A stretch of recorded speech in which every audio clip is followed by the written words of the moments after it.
And I'm super proud to call myself Canadian at this time. But it is vital that our leaders join this fight with us. That's Charlie Angus. He's a member of Canada's Parliament. And to say he's not intimidated by Trump is an understatement. Canada is a country of the rule of law. Canada is a country of democracy. Canada must stand firm at this time. I urge people not to travel to the United States, but to keep the boycott, to keep strong, because Canada will never kiss that gangster's ring.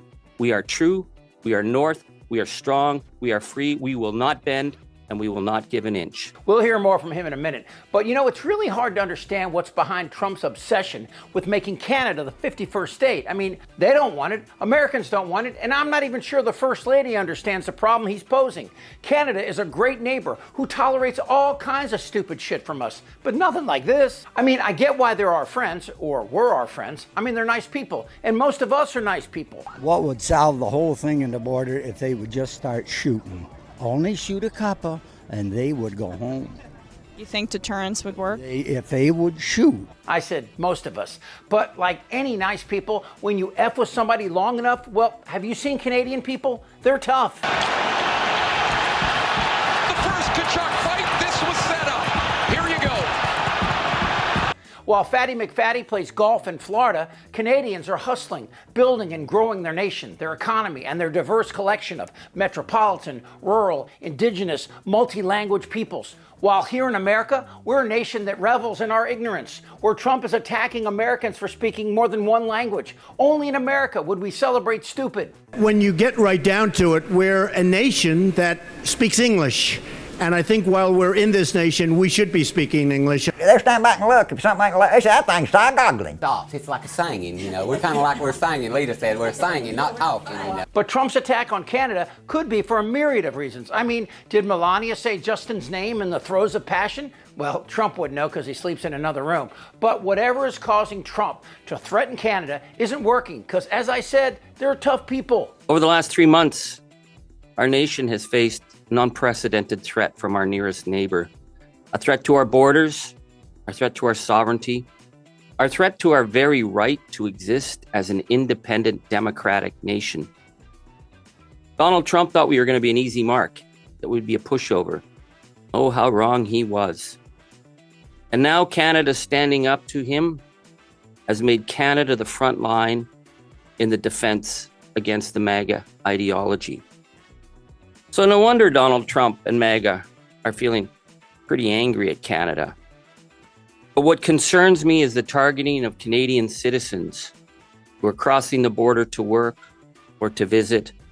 We have seen too many stories of citizens being pulled out of airport lines and being fingerprinted and deported as though they were criminals.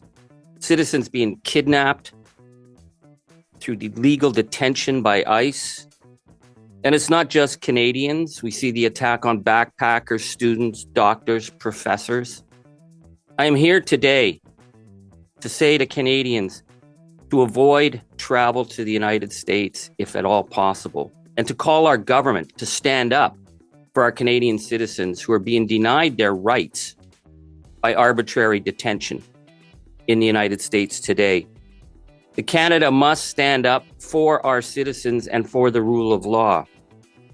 Because what we're seeing, for example, with cops pulling over the folk duo Cassie and Maggie to harass them for being Canadian is not the actions of a democratic nation.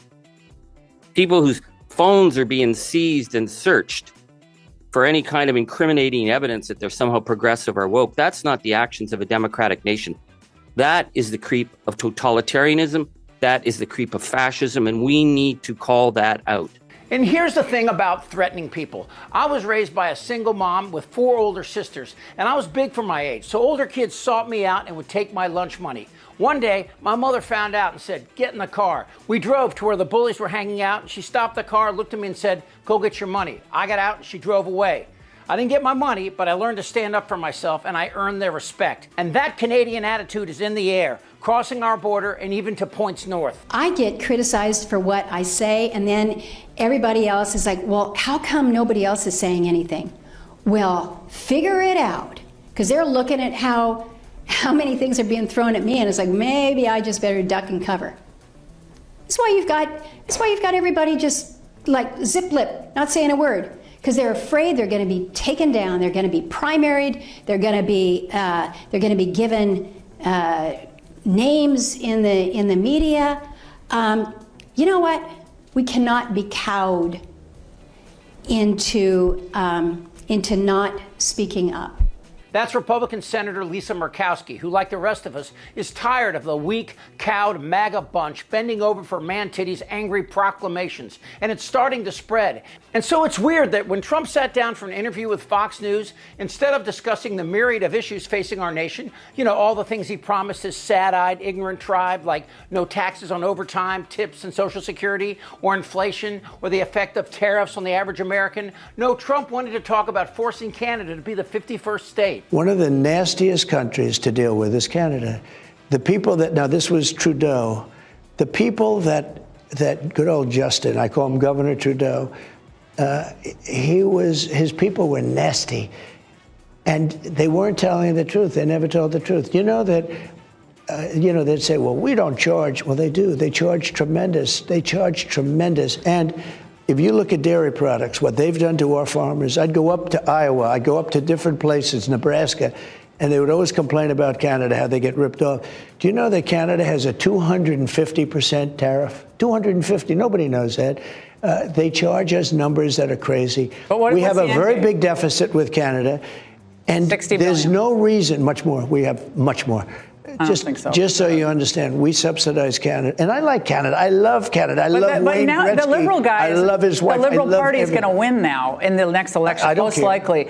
And they were down and out. Isn't that going to make them more hostile to us and possibly no, I'd rather deal with a liberal than a for China? I don't know. Maybe Trump's insanity is calculated. That these attacks on Canada and Mexico are designed to distract from Elon's attack on the federal government. But even Bannon sees what's happening as a threat to what he wanted, which was old school conservative economies. And I'm a huge supporter of these tax cuts. No tax on tips, no tax on overtime, no tax on Social Security for working class people. I am not a fan of the corporate tax cut right now. The reason is they gamed the system last time. They didn't put in capital equipment. They didn't put in things to grow the economy. What did they do? Exactly what I said they were going to do. They went and put it in stock repurchases to drive up the price of their warrant and equity packages and made more money. And all those CEOs kind of skipped off.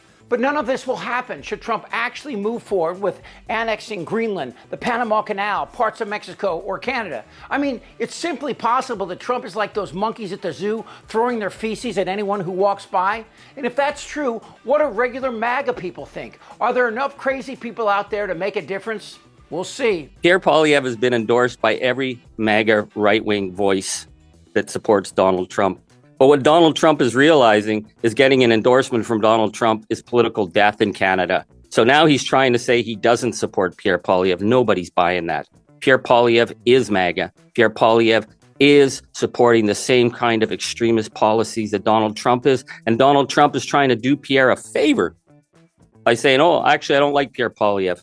Nobody's buying it. Trump actually thought he could endorse the conservative in Canada as a rebuke to Trudeau, but it backfired so badly that the conservative guy said, I don't want Trump to say nice things about me. Look, I've been to Canada, and they are, rightly so, guarded about trusting us on anything. But they will not back down, and Americans are beginning to rally around their protests. What we need now is the Democrats to follow their lead and stand tall against the tyranny of this pig-squealing bitch. And if any of you Democrats have the balls to stand up to him, I'll call my mom. Maybe she can give you a lift. Bloated and fat and disgusting? Goddamn right. I like that. I don't want to talk about this stuff. Am I wrong? Yes. Tick-tock. You're in a lot of trouble, Donnie. I think he's crazy. I'm Chip Franklin.